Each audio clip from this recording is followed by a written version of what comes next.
Okay, here we go. You are tuned in to another episode of Reading with Drew. I guess that's what I'm calling it. All right, we are reading Perloo The Bold by AVI Scholastic. Yeah. And we are doing Chapter 9, Berwig Axe.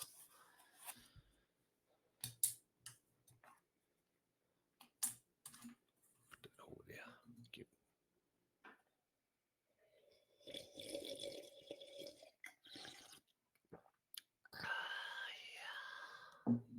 Okay, here we go.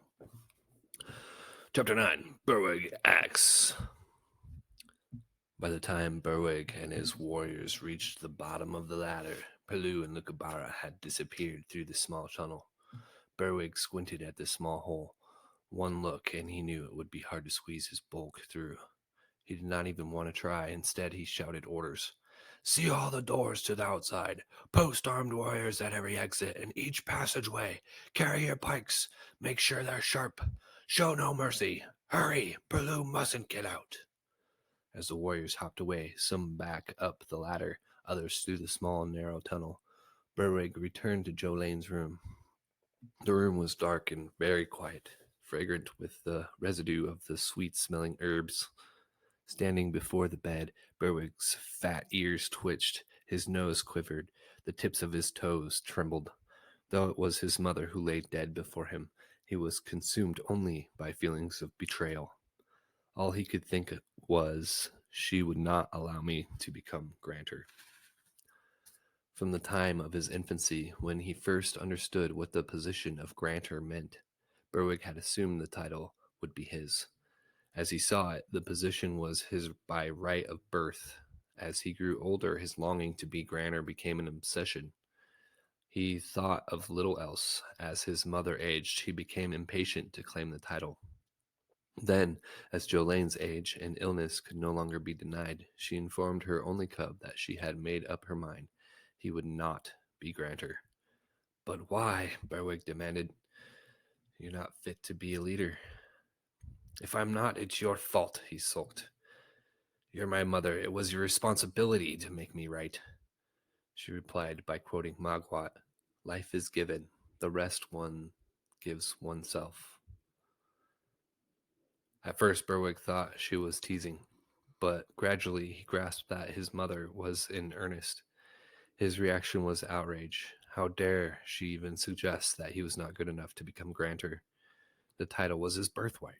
Right. He apologized, argued instead, threatened, wept, made promise after promise. She would not change her mind. Rage was followed by fear that others would hear of her decision. He would be mocked, ridiculed, humiliated. Then Jolene informed him that she had chosen Perloo to succeed her. "Perloo?" Berwick cried. "Who's he?" "The one with whom I talk history," Jolene informed him. "He's a nobody," Berwick ranted. "Nothing but a book reader." Jolene would not change her mind. "Does this Perloo know what you're intending to do?" Berwick asked. "He will know when he needs to know," Jolene replied. In desperation, Berwig turned to Cineas for guidance. Cineas had been first assistant to Elaine's father. As a courtesy, she had kept him on. When it became clear he was bent on securing power for himself, she dismissed him. When Berwig asked Cineas for advice, the old retainer relished the notion of helping the rejected son conspire to take over the grantership.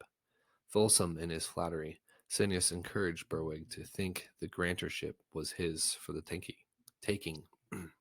The two planned and schemed. And now, Berwig unfolded the half piece of the proclamation that he had torn from Lucabara's grasp. Squinting in the gloom, he read it.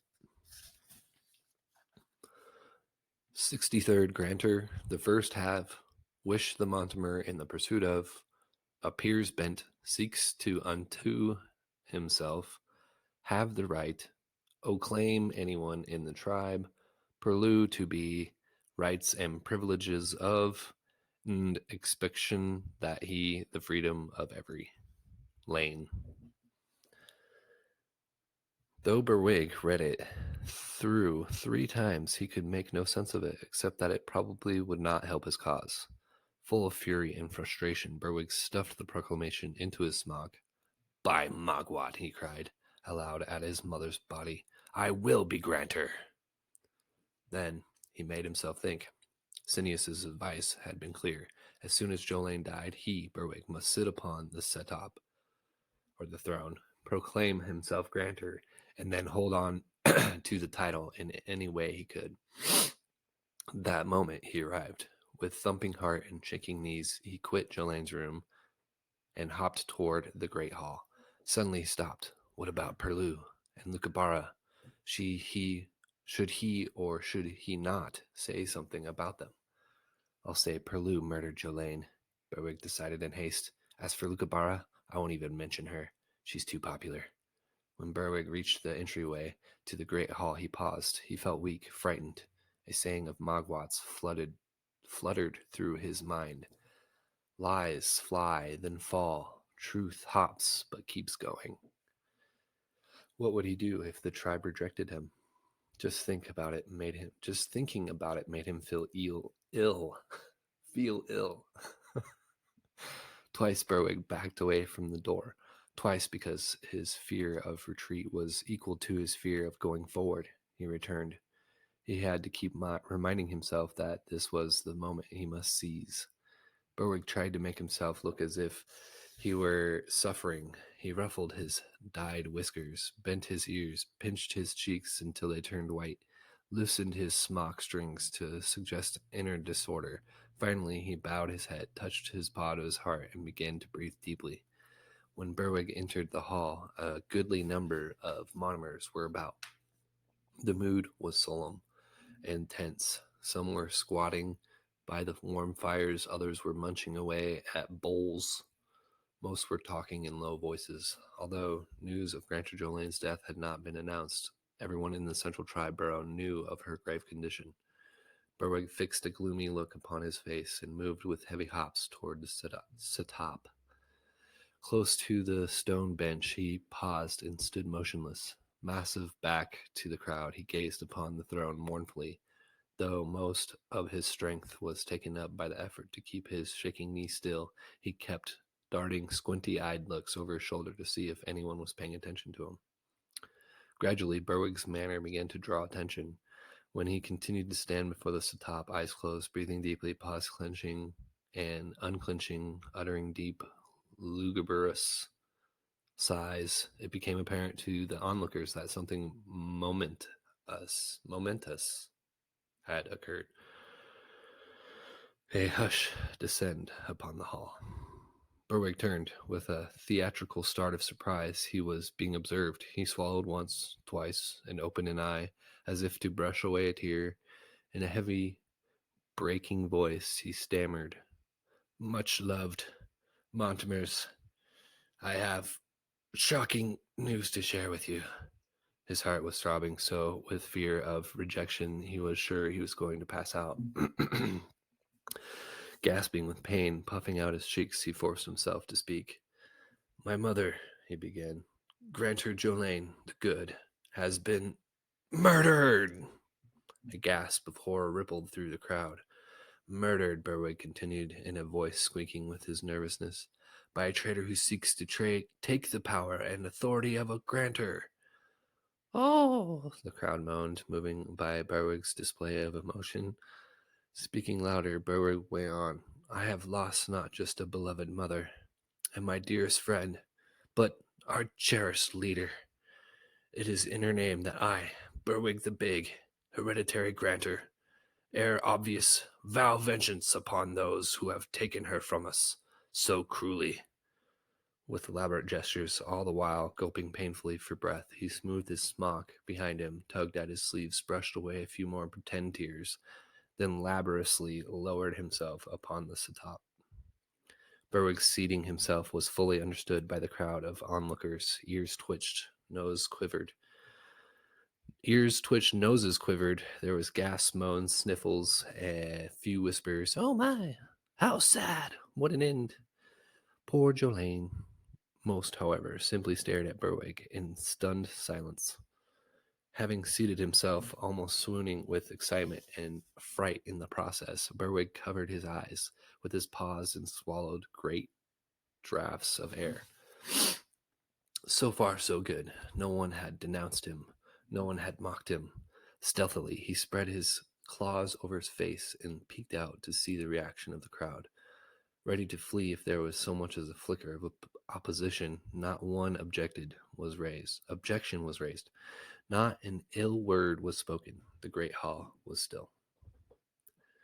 Berwig remained sitting, paws upon fat knees, long feet before him, toes wiggling with the sheer excitement and thrill of his position.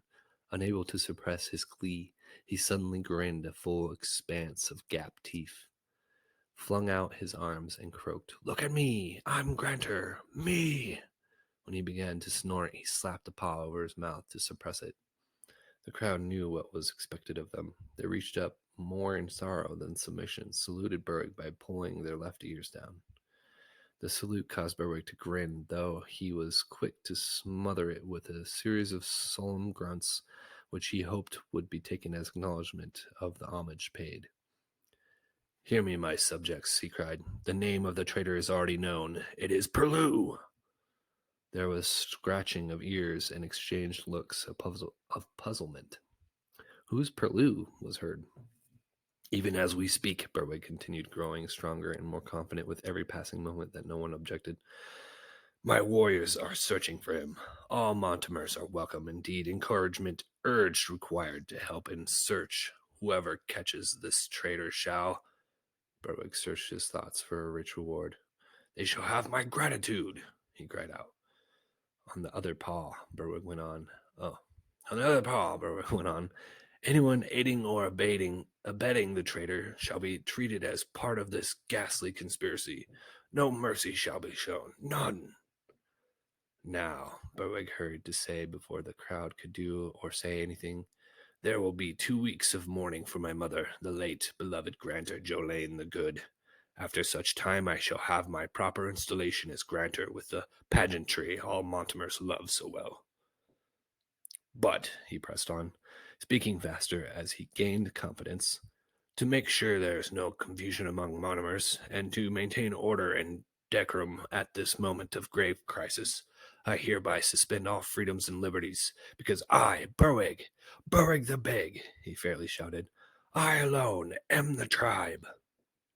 The large Mortimer sat straight up on the set-top, brushed back his whiskers, and gazed with squinty eyes about the room to see if anyone dared to object. But the abrupt, horrible news of Jolene's death, followed with Berwig's pronouncements and decrees, had come so quickly the crowd was cowed. Not a word of objection was expressed. Then, from somewhere in the great hall, a thin, reed-like voice cried, "Well done, Berwig! Well done!" The call rang out with such solitary shrillness that Berwig was taken back. Who said that?" he demanded, prepared to bolt if any meaningful opposition was voiced. "I did," came the reply. The nervous crowd hopped away. In the middle of the hall stood Sineas the Sly. Meh.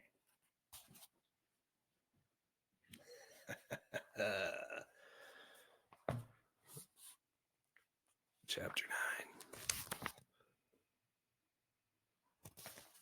Okay. Woo!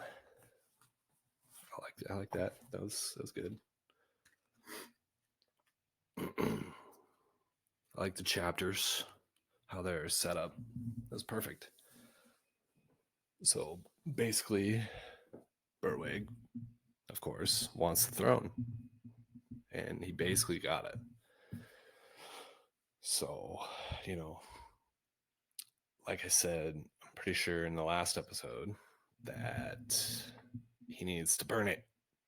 Burn that proclamation. Burn that half. Then, story over. Berwig's the king. So, but something happens. I know it. Something like outside of the monomers and stuff. I can't remember what it is. I want to guess and say maybe that Perloo sides with the Fell Bards, maybe, and then I don't know. I'm pretty sure I remember there was a battle too where there was fighting and stuff. So we'll see how it goes. Okay, so chapter 10, Cineas the Sly. And it's probably just gonna explain his character and everything. So yeah. All right. Perloo the Bold, ABI. See you on the next one.